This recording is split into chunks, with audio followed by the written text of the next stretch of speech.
الشيطان الرجيم بسم الله الرحمن الرحيم يا أيها الذين آمنوا لا ترفعوا أصواتكم فوق صوت النبي ولا تجهروا له بالقول كجهر بعضكم لبعض أن تحبط أعمالكم وأنتم لا تشعرون صدق الله مولانا العظيم وصدق رسوله النبي الحبيب الكريم محترم معزز মুসল্লিয়ান কেরাম আসসালামু আলাইকুম ওয়া রাহমাতুল্লাহি ওয়া বারাকাতুহু। আল্লাহ পাক রব্বুল আলামিনের দরবারে আলিশানে শুকরগুজার করছি যে আমরা জুমার নামাজ আদায় করবার জন্য আল্লাহর ঘর মসজিদে আসবার আল্লাহ পাক তৌফিক দান করেছেন। মুনিবের দরবারে উচ্চ আওয়াজে সকলে পড়ি আলহামদুলিল্লাহ।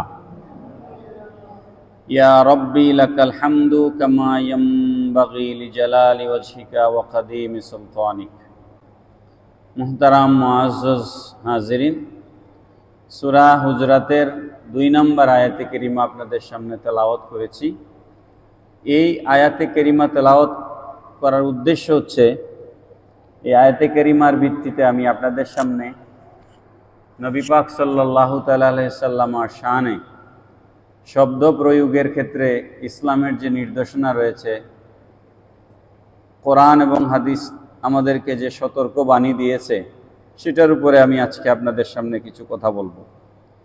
এর কারণ হচ্ছে আমরা ইদানিংকালে প্রায় বিভিন্ন বক্তাদের লাগামহীন কিছু কথাবার্তা শুনতে পাই, যেমন রসুল করিম সাল্লাল্লাহু আলাইহি ওয়াসাল্লামের শানে শব্দ প্রয়োগের ক্ষেত্রে অত্যন্ত সীমালঙ্ঘন, অশুভন এবং অশালীন কিছু শব্দ আমরা শুনতে পাই, যেগুলো আমাদের ইমানের পরিপন্থী। যেমন রসুল করিম সাল্লাল্লাহু তাআলা আলাইহি সাল্লামকে রাখাল বলা, নবীজিকে কাউবয় বলা, নবীজিকে পিয়ন বলা, এই জাতীয় কিছু ইমান বিধ্বংসী, ইসলামের দৃষ্টিতে ইমান বিধ্বংসী আর সামাজিক দৃষ্টিতে অশালীন, অশুভন শব্দ প্রয়োগ আমরা শুনতে পাচ্ছি, যেগুলোর ব্যাপারে কোরআনে কি নির্দেশনা আছে, হাদিস শরীফে কি নির্দেশনা আছে, এই বিষয়গুলো একটু আলোচনা হওয়া প্রয়োজন।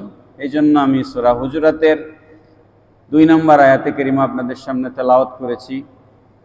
অতি সংক্ষিপ্ত সময়ে সব কথা বলা সম্ভব হবে না, তারপরেও মূল কথাগুলো আমি আপনাদের সামনে উপস্থাপনের চেষ্টা করব ইনশাআল্লাহ। আল্লাহ পাক রব্বুল আলামিন কুরআনুল কারীমের মধ্যে রসুল করিম সাল্লাল্লাহু আলাইহি ওয়াসাল্লামের সম্মান রক্ষার প্রতি বিশেষ গুরুত্ব দিয়েছেন। এই বিশেষ গুরুত্বের একটা উদাহরণ হচ্ছে এই সূরা হুজরাতের 2 নম্বর আয়াত, যেখানে আল্লাহ রাব্বুল আলামিন ইরশাদ ফরমাচ্ছেন, ইয়া আইয়ুহাল্লাযীনা আমানু, হে ঈমানদারগণ, লা তারফাউ আসওয়াতাকুম ফাওকা সাওতিন নবিয়্যি, তোমরা তোমাদের কণ্ঠের আওয়াজকে রসুল করিম সাল্লাল্লাহু আলাইহি ওয়াসাল্লামের আওয়াজের চাইতে বড় করবে না। ওয়ালা তাজহারু লাহু বিল কাউলি কাজাহরি বা'দিকুম লিবা'দ, এবং তোমরা একে অপরের সামনে যেভাবে উচ্চস্বরে কথা বলো, সেভাবে তোমরা রসুলের সামনে কথা বলবে না।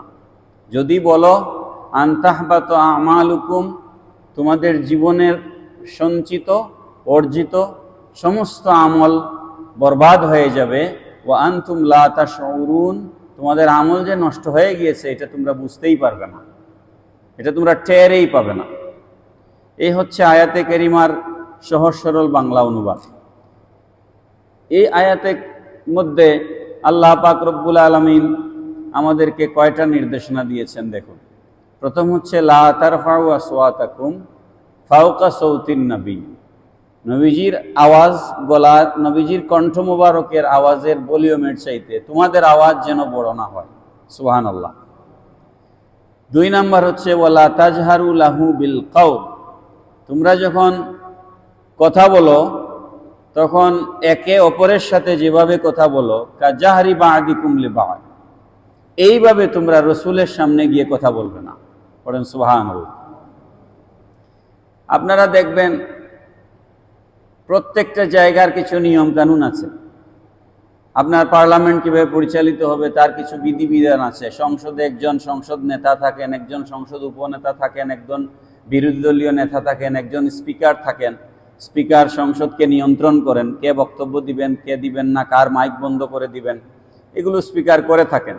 তারপরে হচ্ছে আপনার এই পার্লামেন্টের মধ্যে কে কোথায় বসবেন, এগুলা সব কিছু কিন্তু নির্ধারিত আছে।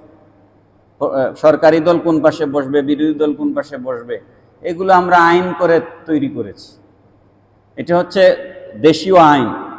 আর দরবারে রেসালতে মুস্তফার দরবারে যখন গোলামেরা হাজির হবে, তখন গোলামরা মুস্তফার দরবারে কেমন আচরণ করবে, তাদের বসার ধরন কেমন হবে, কথা কিভাবে বলতে হবে, এগুলো শিক্ষা দিচ্ছেন স্বয়ং আল্লাহ। আল্লাহ রব্বুল আলামিনের পক্ষ থেকে একেবারে ক্লিয়ার কাট নির্দেশনা দেওয়া হচ্ছে যে লা তারফাউ আসওয়াতাকুম ফাওকা সাউতিন নবী, খবরদার তোমরা রসুলের কণ্ঠের আওয়াজের চাইতে তোমাদের কণ্ঠকে উঁচু করবে না। আর একে অপরের সাথে যেভাবে কথা বলো সেভাবে রসুলের সাথে গিয়ে কথা বলবে না। পড়েন সুবহানাল্লাহ।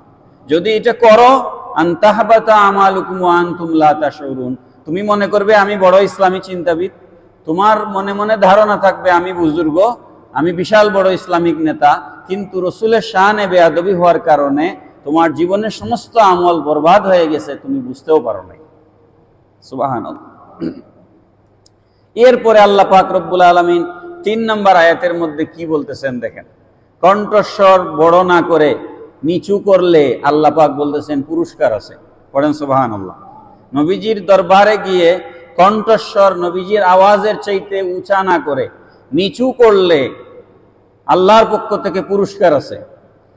এই আয়াত যখন নাজিল হয়েছিল লা তারফাউ আসওয়াতাকুম ফাওকা সাউতিন নবী, তোমরা রসুলের কণ্ঠের আওয়াজের চাইতে তোমাদের আওয়াজকে বড় করবে না, এই আয়াত নাজিল হওয়ার পর আবু বকর সিদ্দিক রাদিয়াল্লাহু তাআলা আনহু সহ সিনিয়র, বয়সের দিক থেকে সিনিয়র সাহাবী যারা ছিলেন, তারা এই আয়াত নাজিল হওয়ার পর নবীজির দরবারে যখন গেলেন, নবীজির দরবারে গিয়ে তারা মুখে তালা লাগিয়ে বসে আছেন, কথা বলেন না।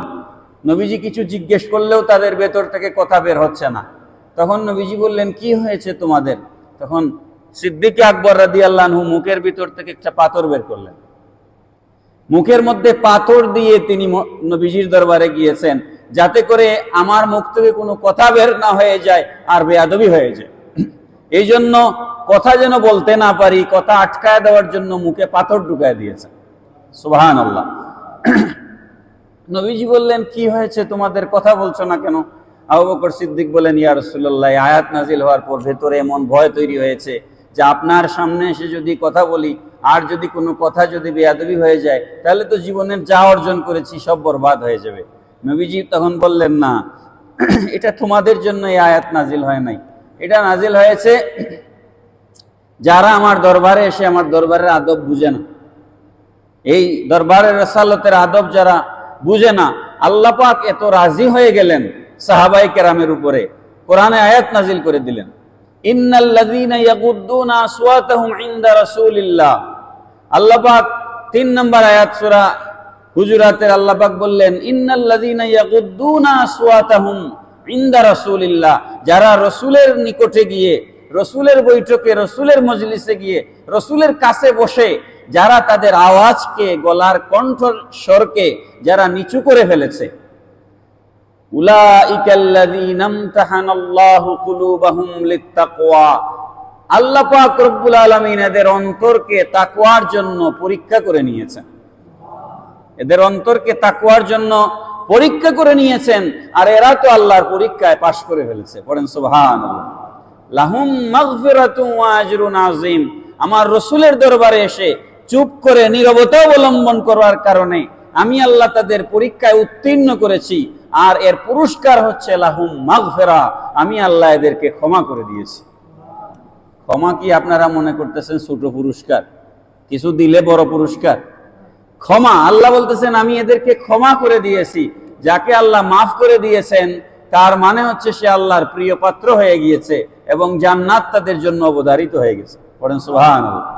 লাহুম মাগফিরা, আমি আল্লাহ তাদেরকে ক্ষমা করে দিয়েছি, ওয়া আজরুন আযীম, আর ক্ষমাই শেষ নয়, কিয়ামতের ময়দানে আমি তাদেরকে উত্তম, আযীম মানে বড়, বড় উজরত, বড় আমি প্রতিদান তাদেরকে দিব। পড়েন সুবহানাল্লাহ। আর পরের আয়াতে আল্লাহ পাক বলতেছেন, যারা রাসূলের শানে দরবারের রিসালাতের আদব রক্ষা করে নাই তাদের জন্য আল্লাহর পক্ষ থেকে তিরস্কার আছে। যারা আদব রক্ষা করেছে তাদের জন্য কি আছে? পুরস্কার। আর যারা আদব রক্ষা করে নাই তাদের জন্য কি? তিরস্কার। আল্লাহ পাক রব্বুল আলামিন বেয়াদবির তিরস্কার কোরআন এই সূরা হুজরাতের 4 নম্বর আয়াতের মধ্যে আল্লাহ পাক বলছেন, ইন্নাল্লাযীনা ইউনাদুনাকা মিন ওয়ারাইল হুজুরাতি আকসারুহুম লা ইয়াকিলুন। রাসূল সাল্লাল্লাহু আলাইহি সাল্লাম দুপুরবেলা খাওয়া দাওয়া করার পর একটু বিশ্রাম নিতেন। এটাকে হাদিস শরীফে কায়লুলা বলা হয়েছে। কায়লুলা মানে ডিপ স্লিপ না, সাউন্ড স্লিপ না, একটা ন্যাপ নেওয়া, আমরা যেটাকে ইংরেজিতে বলি ন্যাপ নেওয়া। সামান্য কিছুক্ষণ সময় একটু বিছানায় এপাশ ওপাশ গড়াগড়ি করে একটু বিশ্রাম নেওয়া, এটাকে কায়লুলা বলা হয়। রাসূল সাল্লাল্লাহু আলাইহি সাল্লাম দুপুরবেলা একটু কায়লুলা করতেন নবীজি। তো আল্লাহর রাসূল সাল্লাল্লাহু আলাইহি সাল্লাম বিশ্রাম নিচ্ছেন হুজরা মুবারকের মধ্যে, কাফেররা এসে পেছনের দরজা দিয়ে চিল্লাচিল্লি করে রাসূলকে ডাকাডাকি করেছে। কোন দরজা দিয়ে? আল্লাহ কোরআনে বলতেছেন, ইউনাদুনাকা মিন ওয়ারাইল হুজুরাত। ওয়ারা মানে পিছন, ওয়ারাইল হুজুরাত, হুজরা মুবারকের পেছন দিক থেকে তারা এসে আল্লাহর রাসূলকে ডাকাডাকি করেছে। আকসারুহুম লা ইয়াকিলুন, আল্লাহ বলেন তাদের অপেক্ষা করা উচিত ছিল, রাসূল উঠে বের হওয়া পর্যন্ত তাদের অপেক্ষা করা উচিত ছিল। অপেক্ষা না করে তারা যে ডাকাডাকি করলো পেছনের দরজা দিয়ে, আকসারুহুম লা ইয়াকিলুন, এরা যারা রাসূলকে ডাকাডাকি করেছে পেছনের দরজা দিয়ে, আল্লাহ বলতেছেন এরা বেশিরভাগ হচ্ছে নির্বুধ। পড়েন নাউযুবিল্লাহ। এরা কি? নির্বুধ। আল্লাহ পাক বলতেছেন আকসারুহুম লা ইয়াকিলুন। সুতরাং এই আয়াতে কারিমার মধ্যে আমাদের জন্য যে শিক্ষা, এই আয়াতের ভিতর দিয়ে স্পষ্ট হয় যে নবী করিম সাল্লাল্লাহু তাআলা আলাইহি ওয়াসাল্লামার শানে অসম্মান হয় বা নবীজির কষ্ট হয় এমন কোন শব্দ আল্লাহর রাসূলের শানে ব্যবহার করা আমাদের জন্য জায়েজ নাই। রাসূলের কণ্ঠ মুবারকের আওয়াজের চাইতে আমাদের কণ্ঠকে উঁচু করা জায়েজ নাই। আল্লাহ পাক রব্বুল আলামিন আমাদেরকে স্পষ্ট করে এটা নির্দেশনা দিচ্ছেন, মানুষের অন্তরে কি আছে, হৃদয়ে কি লালন করে, সেটা তার জবান দিয়ে প্রকাশ পায়। এই জন্য যারা কথায় কথায় রাসূলকে কাউবো বলে, সিক্স প্যাক বলে, রাখাল বলে, বোঝা যায় তাদের অন্তরে এই ধরনের ব্যাধি আছে। ফি কুলুবিহিম মারাদুন ফাজাদাহুমুল্লাহু মারাদা। আল্লাহ পাক রব্বুল আলামিন আমাদেরকে হেফাজত করুন, সবাই পড়ুন আমিন। আমি আপনাদের সামনে দুই একটা উদাহরণ দিব সংক্ষেপে। ভালো শব্দ, কোনো ভালো শব্দ খারাপ উদ্দেশ্যে ব্যবহার করা, ভালো শব্দ খারাপ উদ্দেশ্যে ব্যবহার করা, এটাও কোরআনে আল্লাহ নিষেধ করে দিয়েছে। শব্দটা ভালো ছিল কিন্তু আপনার উদ্দেশ্য কি? খারাপ। শব্দটা কি? ভালো ছিল কিন্তু আপনার উদ্দেশ্য কি? খারাপ। আপনারা বলেন না, আপনার ছেলে যখন বেকার, টুটু কোম্পানি, কাজ করে না, হ্যাঁ, খালি আড্ডা মেরে বন্ধুদের সাথে আড্ডা দিয়ে ঘোরায়, তখন আপনি রাগ হয়ে বলেন, তুমি কি জমিদারের বেটা নাকি? তার মানে কি আপনি তারে জমিদারের বেটা বলতেছেন না তিরস্কার করতেছেন? এটা কি তাকে জমিদার মিন করে বলছেন নাকি অপমান করার জন্য বলতেছেন? যে কোনো কাজ করো না, টুটু কোম্পানির মতো ঘুরে বেড়াচ্ছ, বন্ধুদের সাথে আড্ডা দিচ্ছ, তখন আপনি রাগ হয়ে বলেন, তোমার বাপ কি জমিদার নাকি? তুমি জমিদারের বেটা নাকি? কাজ কাম নাই, ঘুরে বেড়াচ্ছ। এই যে শব্দ প্রয়োগ, রাসূলের শানে কোনো ভালো শব্দ ছিল, জমিদার এটা ভালো শব্দ ছিল না, কোনো ভালো শব্দ ছিল, কিন্তু রাসূলের শানে উদ্দেশ্য খারাপ করে ব্যবহার করেছে, ঈমান চলে যাবে। আমি কোরআন শরীফ থেকে আপনাদেরকে দলিল দিব, বানিয়ে কোনো কথা বলার সুযোগ নাই। যেমন একটা কথা আল্লাহর রাসূলের শানে কিছু বক্তারা প্রায়ই বলে থাকেন যে রাসূল সাল্লাল্লাহু তাআলা আলাইহি ওয়াসাল্লাম রাখাল ছিলেন। পড়েন নাউযুবিল্লাহি মিন যালিক। আল্লাহর রাসূল রাখাল ছিলেন না। নবীজি ছাগল ছড়িয়েছেন দুধ ভাইয়ের সাথে, 2-1 দিন মাঠে গিয়েছেন, এটার অর্থ রাখা ছাগল ছড়ানো নয়। আর এটার ভিন্ন ব্যাখ্যা আছে, আমরা ব্যাখ্যাটা বুঝবো ইনশাআল্লাহ। মদিনাতুল মুনাওয়ারায় যে সমস্ত ইহুদিরা ছিল, সে সমস্ত ইহুদিরা রসুল করিম সাল্লাল্লাহু তাআলা আলাইহি ওয়াসাল্লামের শানে অবমাননার উদ্দেশ্যে একটা শব্দ ব্যবহার করত, সেই শব্দটা ছিল রাঈনা। রাঈনা সাহাবায়ে কেরাম ব্যবহার করতেন নবীজিকে যখন, আমরা ইংরেজিতে বলি লিসেন টু মি, বাংলায় বলি একটু আমার কথা শুনুন বা আমার দিকে একটু মনোযোগ দিন। আরবিতে এটাকে বলা হয় রাঈনা ইয়া রাসূলুল্লাহ। তো রাঈনা, রা জবর রা, আলিফ জবর রা, আইন জের আইন, নুন আলিফ জবর না, রাঈনা। রাঈনা আরবি ডিকশনারিতে আরবি শব্দের অনেক অর্থ থাকে, বুঝছেন? একটা শব্দের অনেক অর্থ, ইংরেজি বাংলারও আছে, এক শব্দ বহু অর্থ দেয়। তো রাঈনা এর একটা অর্থ হচ্ছে আমার দিকে মনোযোগ দিন। আর রাঈনার আরেকটা অর্থ হচ্ছে রাখাল। রাঈনার আরেকটা অর্থ কি? রাখাল। ডিকশনারি করলে এগুলো পাওয়া যায়।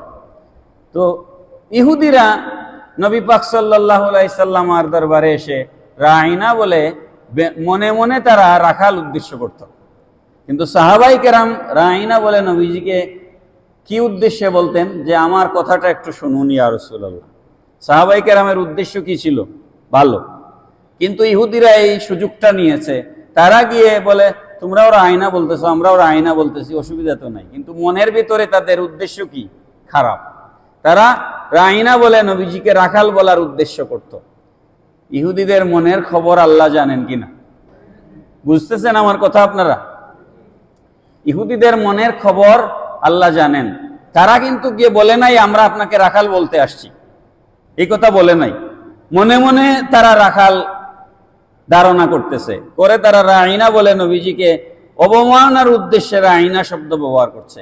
আল্লাহ রাব্বুল আলামিন কোরআন শরীফে আয়াত নাজিল করে দিয়েছে। কোরআনুল কারীমের আয়াত নাজিল করে দিয়ে আল্লাহ রাব্বুল আলামিন বলছেন, ইয়া আইয়ুহাল্লাযীনা আমানু, হে ঈমানদারগণ, অর্থাৎ সাহাবায়ে কেরামকে আল্লাহ পাক এখানে উদ্দেশ্য করেছেন। আর ঈমানদারের ভিতরে আমরা কিয়ামত পর্যন্ত যারা মুমিন সবাই আছি।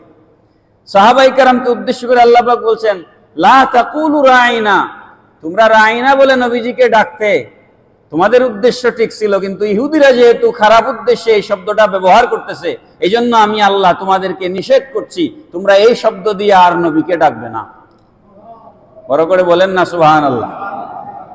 আদতে শব্দটা খারাপ ছিল না, কিন্তু ইহুদিদের উদ্দেশ্য খারাপ হওয়ার কারণে আল্লাহ পাক কোরআনে আয়াত নাজিল করে নিষেধ করে দিয়েছেন। একজন মুফাসসিরে কোরআন, যার মাহফিলে লক্ষ মানুষ হয়, তিনি যদি কোরআনের এই আয়াতের অর্থ না জানেন, তার তাফসীর করা উচিত না।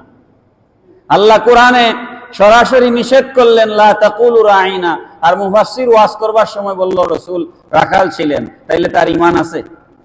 বলেন ঈমান আছে? শুধু তাফসীর করার কোনো অধিকার তার নাই, কারণ কোরআন শরীফের এই আয়াতের অর্থই সে পড়ে নাই।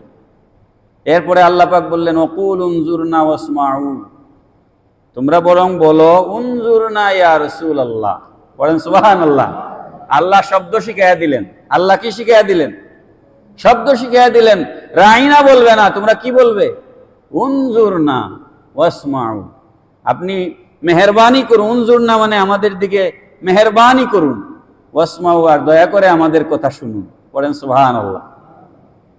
তো এই আয়াতে কারিমা দিয়ে রাসূল করিম সাল্লাল্লাহু তাআলা আলাইহি সাল্লামকে রাঈনা বলা আল্লাহ পাক একেবারে নিষেধ করে দিলেন। এখন আপনারা প্রশ্ন করতে পারেন, বা বিকৃত চিন্তার মানুষ যারা, তারা প্রশ্ন করতে পারে রাঈনা যে ইহুদিদের উদ্দেশ্য খারাপ, এটা আমরা বুঝবো কিভাবে? এটা বুঝবেন তাফসীর দিয়ে। বুঝবেন কি দিয়ে? তাফসীর পড়বেন। তাফসীর পড়লে আপনি বুঝতে পারবেন। কোরআন শরীফের অন্য আয়াতের মধ্যে আল্লাহ পাক এটা আরো পরিষ্কার করে দিয়েছেন। সূরা নিসার 46 নম্বর আয়াত। সূরা নিসা কোরআন শরীফের কত নম্বর সূরা? 4 নম্বর সূরা। ফাতিহা, বাকারা, আলে ইমরান, নিসা। সূরা নিসার চতুর্থ নম্বর সূরা 46 নম্বর আয়াত। আল্লাহ রাব্বুল আলামিন ইরশাদ ফরমাচ্ছেন, মিনাল্লাযীনা হাদু ইউহাররিফুনাল কালিমা আম মাওয়াদিহি ওয়া ইয়াকুলুনা সামি'না ওয়া আসাইনা ওয়াসমা গায়রা মুসমা'ইন ওয়া রা'িনা লাইয়াম বিআলসিনাতিহিম ওয়া তা'নান ফিদ-দীন ওয়ালাউ আন্নাহুম ক্বালু সামি'না ওয়া আতা'না ওয়াসমা' ওয়ানজুরনা লাকানা খায়রাল লাহুম ওয়া আকওয়াম ওয়ালাকিন লা'নাহুমুল্লাহু বিকুফরিহিম ফালা ইউমিনুনা ইল্লা কালিলা। আল্লাহ পাক রব্বুল আলামিন বলতেছেন মিনাল্লাযিনা হাদু, ইহুদিদের মাঝে কিছু মানুষ আছে, ইউহাররিফুনাল কালিমা আম মাওয়াদিহি, আল্লাহ রব্বুল আলামিন যে উদ্দেশ্যে কোরআনে শব্দ ব্যবহার করেছেন সেটাকে তারা ইউহাররিফুনা, পরিবর্তন করে ফেলে, সেটাকে তারা পরিবর্তন করে এবং তারা বলে ইয়াকুলুনা, তারা বলে সামি'না ওয়া আসাইনা, আমরা রাসূলের কথা শুনলাম কিন্তু মানলাম না। পড়েন নাউযুবিল্লাহ। কি বললো শুনলেন তো? সামি'না ওয়া আসাইনা, আমরা শুনলাম কিন্তু অমান্য করলাম। কত বড় উদ্ধতপূর্ণ আচরণ! সামি'না ওয়া আসাইনা। এরপরে তারা তাদের অনুসারীদেরকে বলে ওয়াসমা গায়রা মুসমাইন, শোনো না শোনার মতো। পড়েন নাউযুবিল্লাহ। শোনো কার মতো? শোনো না শোনার মতো। সামি'না ওয়াসমা গায়রা মুসমাইন ওয়া রা'iনা লাইয়াম বিআলসিনাতিহিম, তারা তাদের জিহ্বাকে ঘুরাইয়া, দেখেন আল্লাহ একদম মানে ক্লিয়ার কাট বলে দিচ্ছেন, তারা তাদের জিহ্বাকে বাঁকা করে, রা'iনা লাইয়াম বিআলসিনাতিহিম, জিহ্বাকে ঘুরাইয়া তারা খারাপ উদ্দেশ্যে, বিকৃত উদ্দেশ্যে তারা রাসূলকে রা'iনা বলে। পড়েন নাউযুবিল্লাহ। ওয়া তা'নাম ফিদ-দীন, আর তারা ধর্মের উপর দোষারোপ করে। ওয়ালাউ আন্নাহুম, এরপরে আল্লাহ পাক বলছেন ওয়ালাউ আন্নাহুম ক্বালু, যদি তারা বলতো, কি বলতো? সামি'না ওয়া আতা'না, আমরা শুনলাম এবং মান্য করলাম। আমরা শুনলাম এবং কি করলাম? মান্য করলাম। ওয়ানজুরনা ওয়াসমা ওয়ানজুরনা, এবং মেহেরবানি করে আমাদের কথা শুনুন এবং আমাদের দিকে দয়ার নজর দিন। যদি এইভাবে তারা রাসূলের কাছে এসে বলতো, লাকানা খাইরাল লাহুম, তাহলে এটা তাদের জন্য বড় উত্তম হতো। বলেন সুবহানাল্লাহ। ওয়ালাকিন লানাহুমুল্লাহু বিকুফরিহিম, বরঞ্চ আল্লাহ রাব্বুল আলামিন তাদের কুফরির কারণে তাদেরকে লানত দিয়েছেন, অভিসম্পাত দিয়েছেন। ফালা ইউমিনুনা ইল্লা কালিলা, খুব কম সংখ্যক মানুষ ছাড়া বেশিরভাগই ঈমান আনবে না। তাহলে ইহুদিরা যে রায়না বিকৃত উদ্দেশ্যে রাসূলের শানে, বিকৃত উদ্দেশ্যে রাসূলকে অবমাননা করার জন্য ব্যবহার করত, এইটা সূরা নিসার 46 নম্বর আয়াত দ্বারা প্রমাণ হলো। কথা ঠিক না বেটি? মুহতারাম হাজিরিন, এবার আসেন সংক্ষিপ্ত কথা, সময় জুম্মার ইয়েতে সময় খুবই কম। এখন প্রশ্ন হলো, নবীজি তো বা সমস্ত নবী তো ছাগল বা বেড়া চড়িয়েছেন, তাহলে কি রাখাল বলা যাবে কিনা? যেমন হাদিস শরীফের বুখারী শরীফের 3406 নম্বর হাদিসে এসেছে, নবীজি বলছেন, সাহাবায়ে কেরাম জিজ্ঞেস করলেন, কালু আকুনতা তারআল গানাম, আপনি কি ছাগল চড়িয়েছিলেন? কালা ওয়া হাল মিন নাবিয়্যিন ইল্লা ওয়া কাদ রাআহা, আমি কেন, কেবল কোন নবীই বাদ নাই যারা ছাগল চড়ান নাই। নবীজি উত্তর দিয়েছেন, শুধু আমি না, সব নবীরাই কি করেছেন? ছাগল চড়িয়েছেন। এটার ব্যাখ্যায় একদম পৃথিবীর যত মুহাদ্দিসিনে কেরামগণ আছেন সবাই এক ব্যাখ্যা করেছেন, দ্বিতীয় কোনো ব্যাখ্যা করেন নাই। ব্যাখ্যা হচ্ছে যে ছাগলের পাল মেনটেন করা খুবই কষ্টদায়ক একটা কাজ, কারণ ছাগল একটা এদিকে দৌড়ায় আর একটা এদিকে দৌড়ায়। এই জন্য নবুয়তের দায়িত্ব পালন করতে গিয়ে যে ধৈর্যের প্রয়োজন, এটা এখন বিস্তারিত আলোচনা করার সুযোগ নাই। নবুয়তের দায়িত্ব পালন করতে গিয়ে যে ধৈর্যের প্রয়োজন, সেই ধৈর্যের একটা ট্রেনিং, একটা প্রশিক্ষণ আল্লাহ পাক নবীদেরকে দিয়েছেন, সমস্ত নবীদেরকে ছাগল ছড়ানোর মধ্য দিয়ে। সুবহানাল্লাহ পড়ুন। এটার উদ্দেশ্য এইটা নয় যে নবীগণকে আপনি রাখাল বলবেন। আর দ্বিতীয় কথা হচ্ছে, কাউবয় যে শব্দটা রসুলের শানে ব্যবহার করা হয়েছে, এটা আমাদের মুখ দিয়ে আনতেও ঘৃণা লাগে। আরব দেশে তো গরুই নাই। আরব দেশে গরু আছে নাকি? তো যিনি ছাগল ছড়াইছেন তিনি তো কাউবয় হতে পারেন না। কাউবয়ের বাংলা কি? গরু রাখাল। হ্যাঁ, তো গরুই তো নাই। নবীজি জীবনে গরু রাখালি করছেন। এই সমস্ত কথা যারা বলে এরা মিথ্যুক। এরা কি? মিথ্যুক। কারণ কোরআনের হাদিসের কোথাও নবীজি গরু ছড়ানোর ব্যাপারে কোনো কোরআনেও নাই, হাদিসেও নাই। সমস্ত নবীদের ব্যাপারে ছাগল চড়ানোর হাদিস আসছে। এটার উদ্দেশ্য রাখালি করা নয়, এটার উদ্দেশ্য হচ্ছে নবীদের মধ্যে ধৈর্যের প্রশিক্ষণ দেওয়া। সুবহানাল্লাহ বলুন।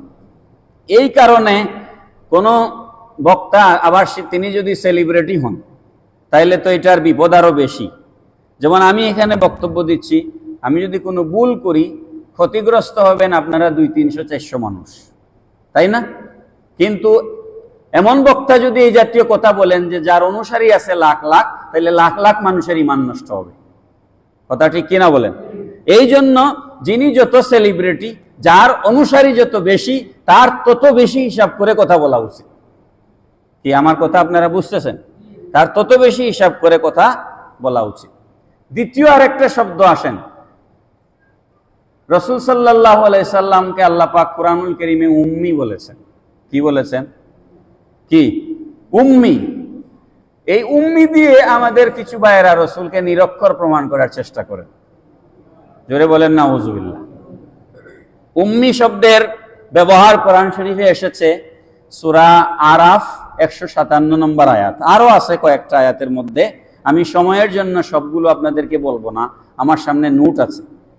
আল্লাহ পাক রব্বুল আলামিন বলছেন, আল্লাযীনা ইয়াত্তাবিউনার রাসূলান নাবিয়্যাল উম্মি আল্লাযী ইয়াজিদুনাহু মাকতুবান ইনদাহুম ফিত তাওরাতি ওয়াল ইনজিল। আল্লাযীনা ইয়াত্তাবিউনার রাসূলান নাবিয়্যাল উম্মি।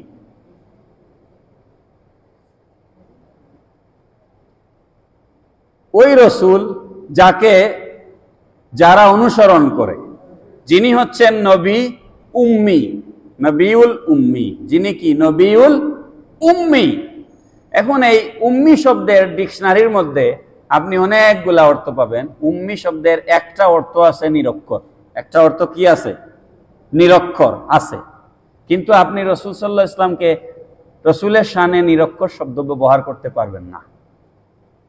কেন পারবেন না আমি আপনাকে বুঝাইয়া দিচ্ছি।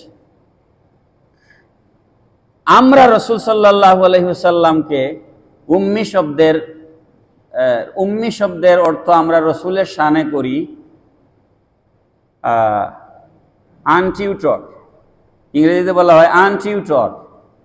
আনটিউটর মানে হচ্ছে যাকে কেউ পড়ান নাই, যাকে কেউ কি পড়াননি। আপনি বুঝবেন ভালো করে। আপনার ভিতরে যদি ঈমান থাকে, আপনি রাসূলের ইজ্জত রক্ষা করে কথা বলতে হবে। আনটিউটর মানে যাকে কেউ পড়াননি।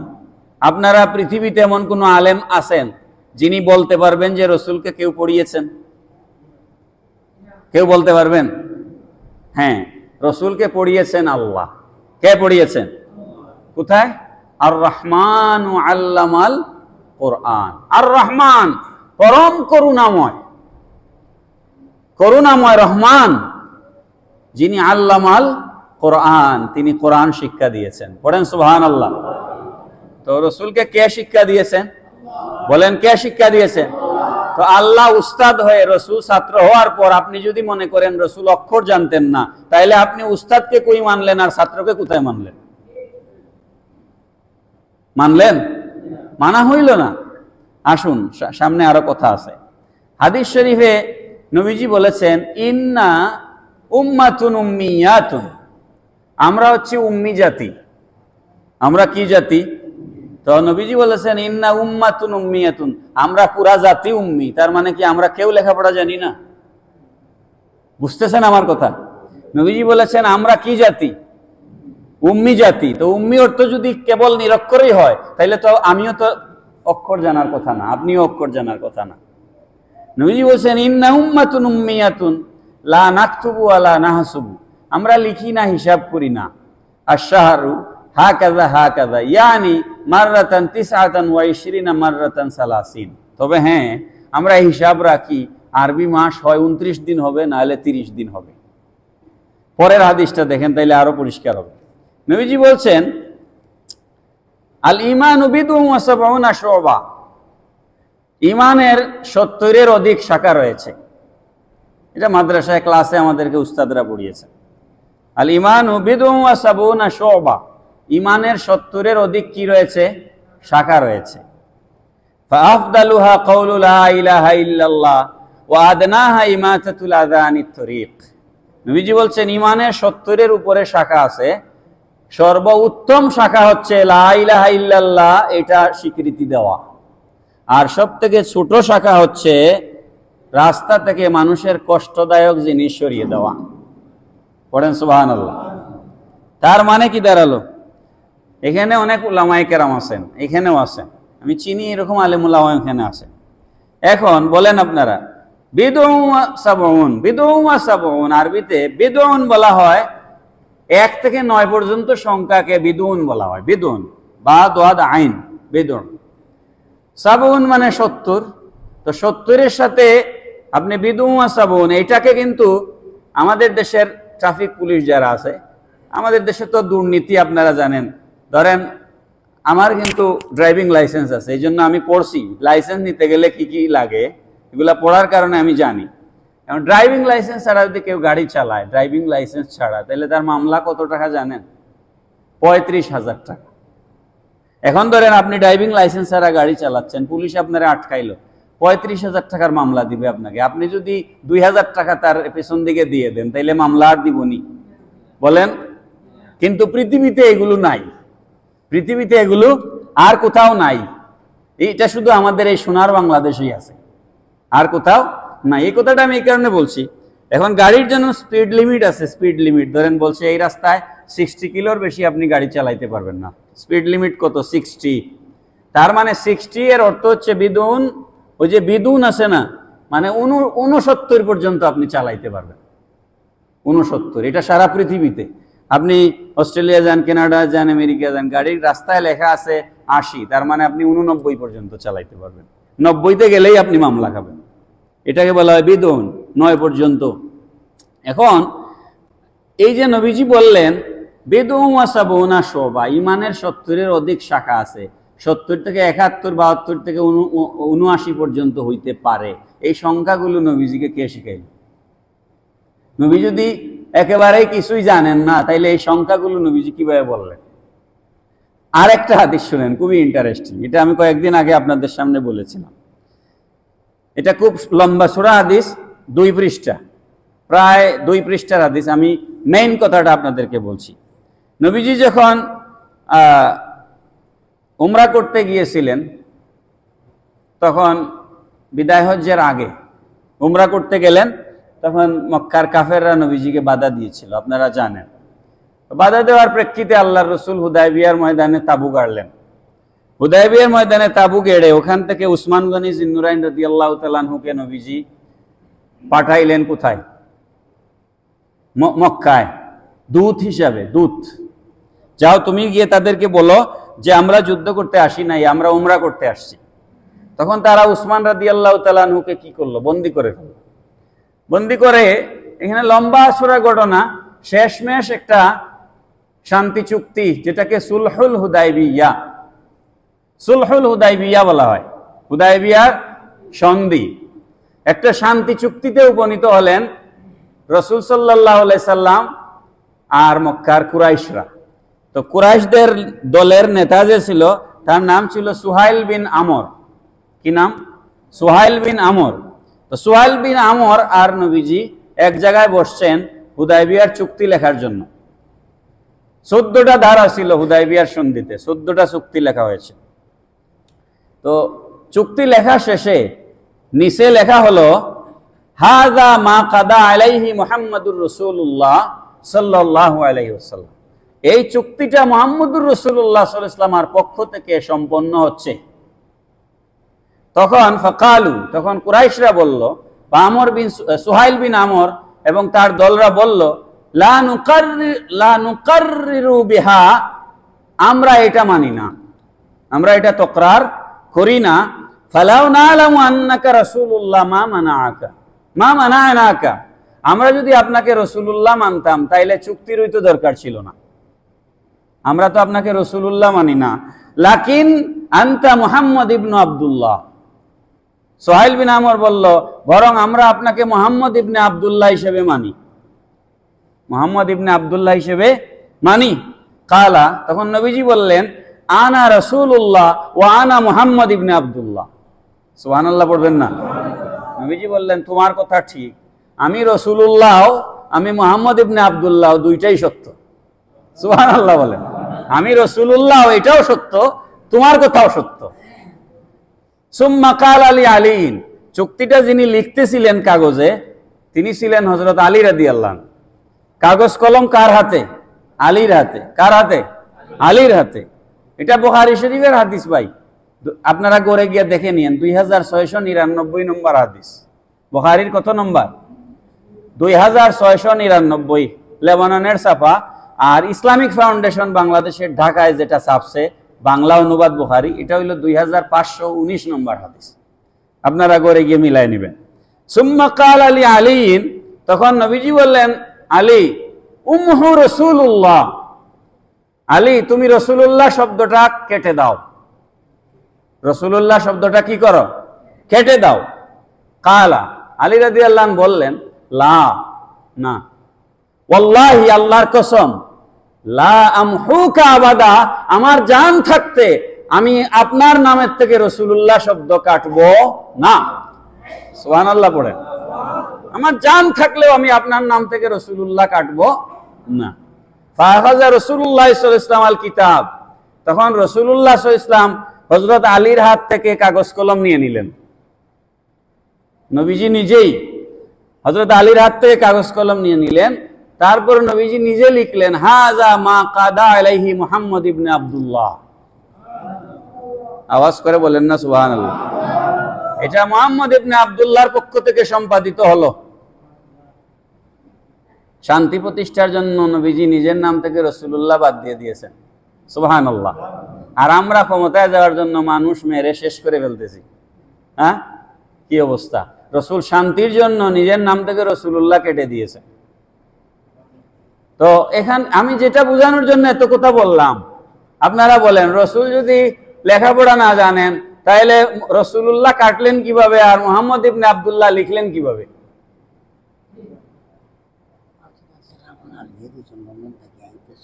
খেয়ে দিস? আচ্ছা, মাদ্রাসাত না মসজিদ? আইপিএস।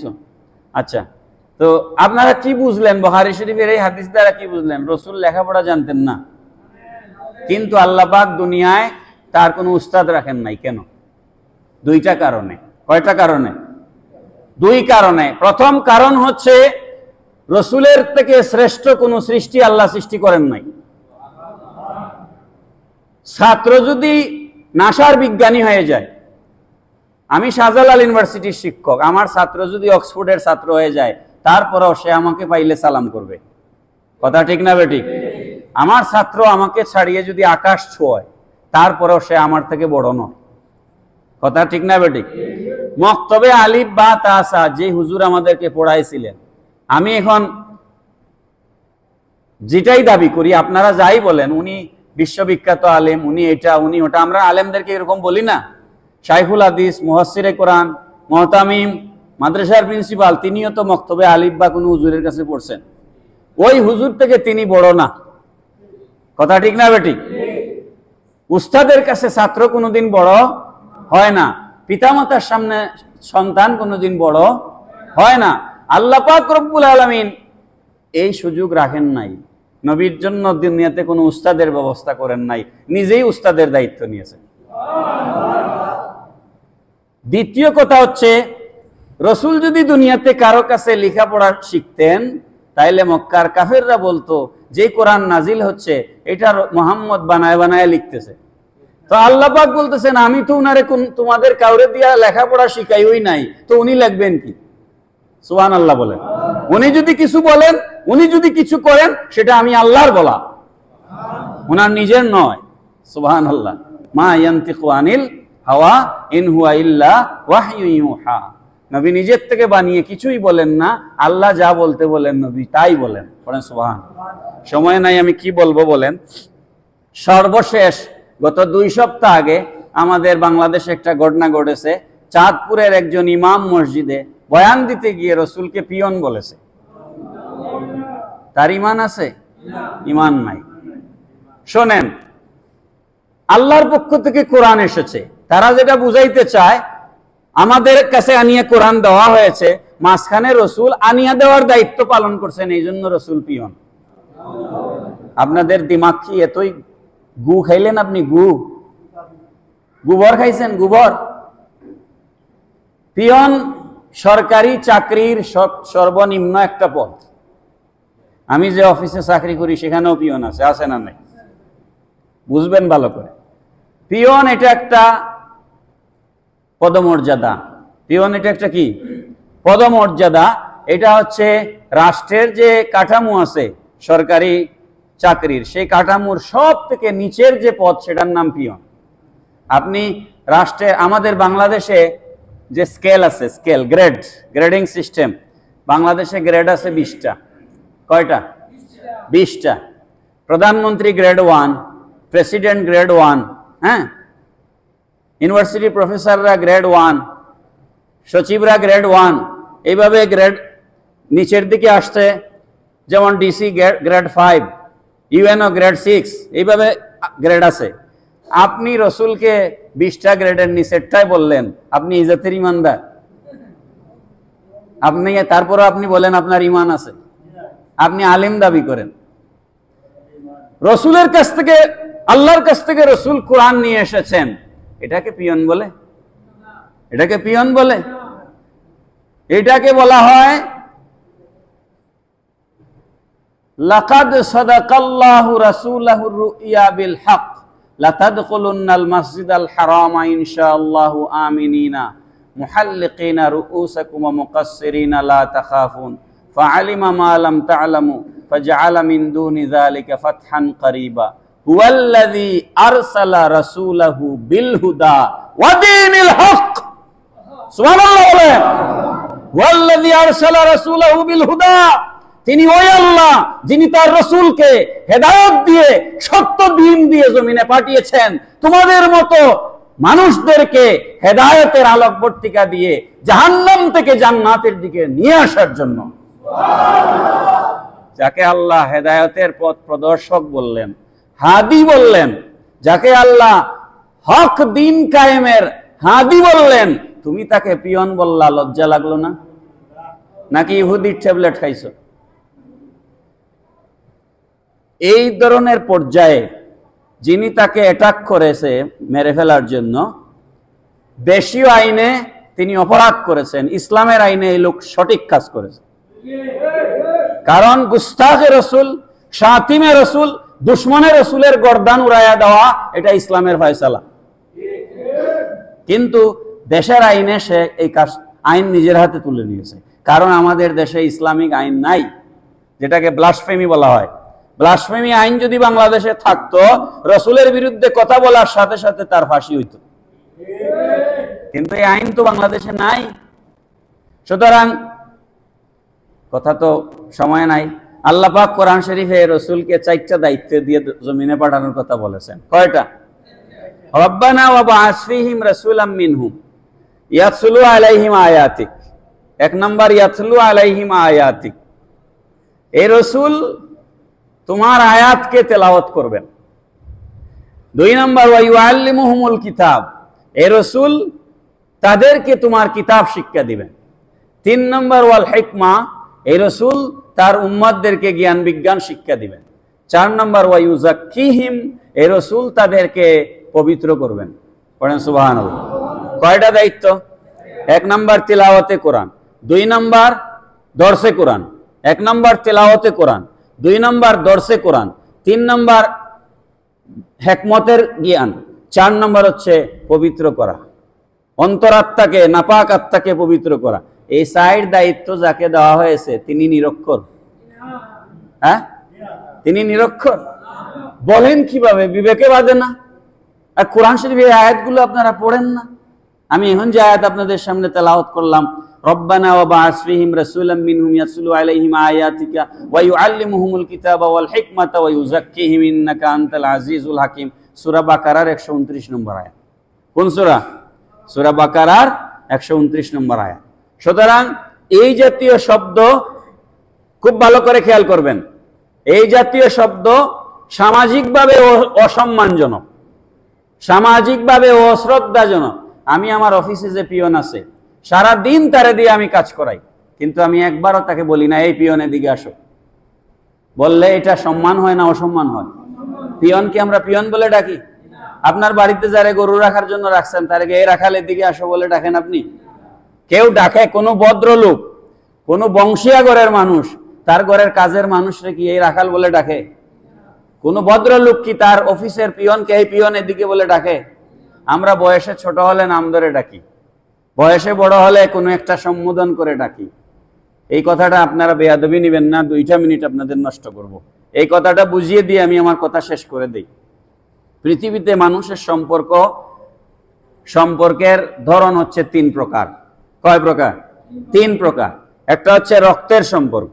রক্তের সম্পর্কের ভিত্তিতে আমি সন্তান হওয়ার কারণে আমার জন্মদাতা পিতাকে আমি বাবা বলি, তিনি আমাকে সন্তান হিসেবে ছেলে বলেন। এটা হচ্ছে রক্তের সম্পর্ক। আমি আমার ভাইকে ভাই ডাকি, বোনকে বোন ডাকি, এটা রক্তের সম্পর্ক। এটা একটা। 2 নম্বর সম্পর্ক হচ্ছে মানুষের পদমর্যাদার সম্পর্ক। পদমর্যাদার সম্পর্ক যেমন তিনি বড় ছোট এটা আপনি খেয়াল করছেন না, আপনার থেকে বয়সে অনেক ছোট ডিসি তারপরও আপনি গিয়ে স্যার বলেন, আপনার থেকে বয়সে অনেক ছোট এসপি তারপরও আপনি গিয়ে স্যার বলেন, এটা তার পদমর্যাদার কারণে, ঠিক না? তো এই যে আমরা স্যার বলি, যেমন ইমাম সাহেব আপনার বয়সে কত ছোট, মুয়াজ্জিন সাহেব আপনার বয়সে কত ছোট, তারপর আপনি সম্মান করে কি বলেন? ইমাম সাহেব, মুয়াজ্জিন সাহেব। এটা পদমর্যাদার কারণে। কিসের কারণে? পদমর্যাদার কারণে। আর 3 নম্বর হচ্ছে বয়সের পার্থক্য। আমার আত্মীয় না, কিছুই না, কিন্তু বয়সের পার্থক্যের কারণে আমরা ছোট হলে নাম ধরে ডাকি, বড় হলে আমরা যে কোনো একটা বয়স বেঁধে কাউকে চাচা, কাউকে দাদা, কাউকে ভাই সাহেব। দোকানে গিয়ে বলি না ভাই এটা দেন, এই আমার কোন কিসের ভাই। তো এই যে আমি বলছি এই 3 ধরনের রিলেশনশিপ, এই যে সম্পর্ক, এই সম্পর্কগুলো রসুলের সাথেও সাহাবায়ে কেরামের ছিল, রসুলের সাথেও ইমানদার মুমিন মুসলমানের ছিল। যেমন আম্মা জান ফাতেমা রসুলের মেয়ে ছিলেন, হযরত খাদিজা রসুলের স্ত্রী ছিলেন, হযরত আয়েশা রসুলের স্ত্রী ছিলেন নাকি ছিলেন না? রসুলের ভাই ভাতিজা চাচা ছিলেন না?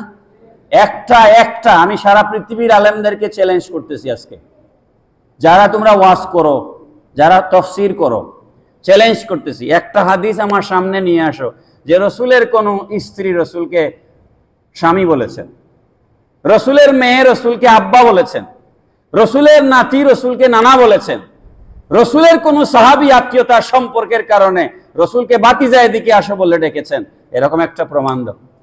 তাহলে আপনারা আমাকে প্রশ্ন করেন, তাহলে কি ডাকতেন? রসুলের বয়সে বড়, রসুলের বয়সে ছোট, রসুলের সমবয়সী, রসুলের স্ত্রী, রসুলের আওলাদ, রসুলের ভাই, রসুলের চাচা, যাই হোক না কেন সকলের একটা শব্দ ছিল, ইয়া রাসূলুল্লাহ। সকলের একটা আওয়াজ ছিল, কি ছিল? বলেন কি ছিল? আজকে ইয়া রাসূলুল্লাহ বলারে বেদাত বলে। হেরা তুমি ইয়া রাসূলুল্লাহ বাদ দিয়া কোন ইসলাম থাকে? আমি চ্যালেঞ্জ করলাম, নিয়ে আসো একটা দলিল যে রসুলের মেয়ে কোনোদিন আব্বা বলে রসুলকে ডাকছে। সাহাবায়ে কেরামের মুখের বুলি ছিল ইয়া রাসূলুল্লাহ। কেন? বুখারী শরীফ তোমরা পড়াও না মাদ্রাসায়, হাদিস পড়ো না মাদ্রাসার ক্লাসে? রসুলকে কিছু জিজ্ঞেস করা লাগলেই সাহাবায়ে কেরাম, ফিদাকা আবি ওয়া উম্মি ইয়া রাসূলুল্লাহ, আমার মাতা পিতা আপনার কদমে কুরবান হোক ইয়া রাসূলুল্লাহ। এটা আমার বুঝায়া দেন। কেমন ভাবে বলতেন? আমার পিতা মাতা আপনার কদমে কুরবান হোক। সুবহানাল্লাহ।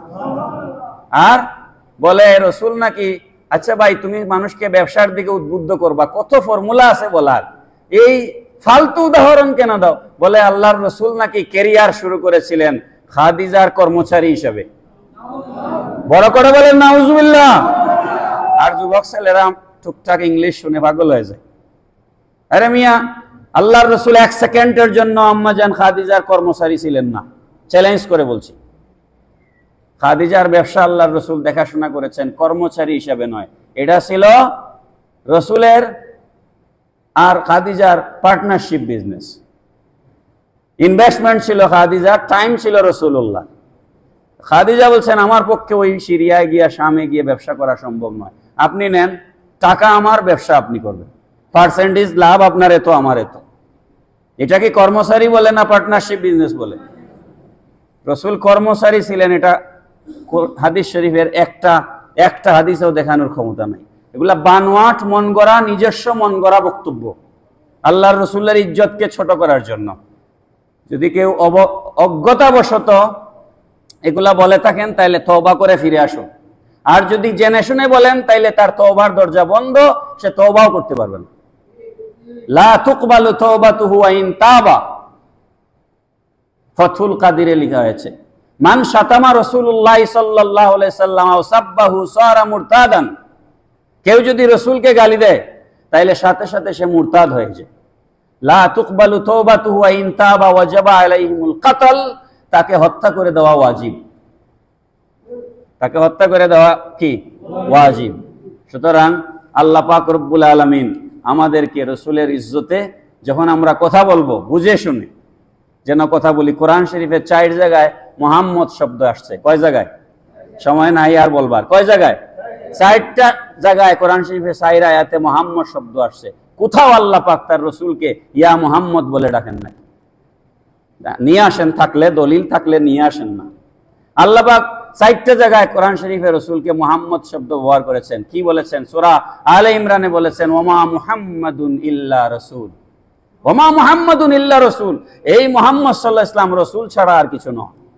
তারপরে সূরা আহজাবে আল্লাহ পাক বলেছেন মা কানা মুহাম্মাদুন আবা হাদিম মির রিজালিকুম ওয়ালাকির রাসূলুল্লাহি ওয়া খাতামান নাবিয়িন। সূরা ফাতহে আল্লাহ পাক বলেছেন মুহাম্মাদুর রাসূলুল্লাহ ওয়াল্লাযীনা মাআহু আশিদ্দাউ আলাল কুফারি রুহামা। সূরা মুহাম্মদে আল্লাহ পাক বলেন ওয়াল্লাযীনা আমানু ওয়া আমিলুস সালিহাতি ওয়া আমিনু বিমা নুজিলা আলা মুহাম্মাদিন ওয়া হুয়াল হাক্কু মির রাব্বিহিম। পড়েন সুবহানাল্লাহ। যেখানে স্রষ্টা স্বয়ং আল্লাহ তার রসুলকে ইয়া মুহাম্মদ বলে একটা ডাক দিলেন না, সেখানে তুমি রসুলকে রাখাল বলো। আল্লাহ যখন রসুলকে ডাক দেওয়ার প্রয়োজন পড়েছে কোরআনে বড় মায়া করে ডেকেছেন ইয়াসিন তাহা ইয়া আইয়ুহাল মুজাম্মিল ইয়া আইয়ুহাল মুদ্দাসসির। পড়েন সুবহানাল্লাহ। তো এগুলা দেখো না, এগুলা দেখো না, এগুলা দেখো না। খবরদার, আমার রসুলের শানে যা মনে আসে সেই ধরনের শব্দ ব্যবহার করা যাবে না। আমি খুবই দুঃখিত, মাফ করবেন, সময় বেশি নিলাম। আল্লাহ পাক আমাদেরকে দয়াল নবীজির ইজ্জত সম্মান বোঝার তৌফিক দিন। সবাই বলুন আমিন।